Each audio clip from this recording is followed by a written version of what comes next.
like with what the state of this roster is right now and what we've seen at the moment, it does not feel like this team can win a trophy this year. And I feel like with where the Union are, the goal should always be win a trophy this year. And so just going into a season and not being able to even say, at least we could win Open Cup is like, oh man, because Leagues Cup, you still have to go through Miami. Now, Miami has enough depth that I don't think you get Supporter Shield. And then you have, like, NYFC got better.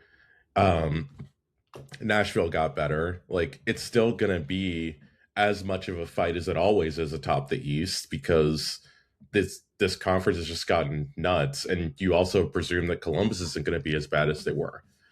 I still think that the Union can finish third or fourth, but I really struggle to see a ceiling higher than that, and hopefully not getting a 21-day layoff between playoff games again because Right. that was very annoying, and this would still be a team that you don't want to see in a one-off playoff game, which is what made last season so annoying. Well, we don't have a 21-day playoff layoff. We just have a 35-day layoff in the middle of the season. Right. Yeah, but that one I'm not as worried about since everyone has that, and at least like no matter what, the Union will have some players involved in the World Cup.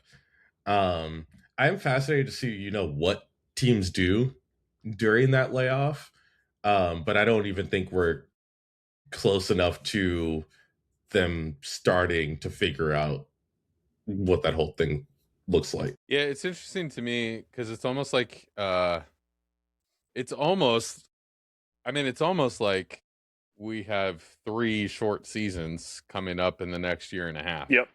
It's like Yep.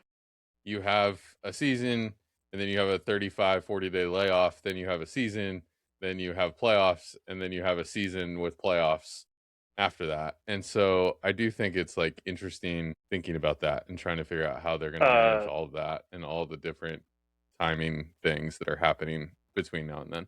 Does every MLS team stadium host a World Cup team? I don't know if they're all out yet, but when places like even Swope Park are hosting World Cup teams, Sure. Okay. then I would assume yes.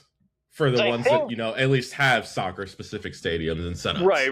Because I think what would be interesting, or what I would think would be like a logical solution for most clubs in that window. Hey, we'll be Cote d'Ivoire's practice squad. Like, all right, we know you have 3 games against this team, this team, this team. We'll imitate this team for you just to get guys minutes and reps and scrimmage and whatever. And none of it's going to be open door, but we're around, you're around. We're not doing anything else. Just don't play any contact and we'll be fine. Because I don't think teams are going to want to like play friendlies against each other and travel and all that stuff. But I think some kind of like low pressure, like, all right, will be a practice squad sort of thing to keep guys warmed up a little bit in between training or whatever probably makes sense.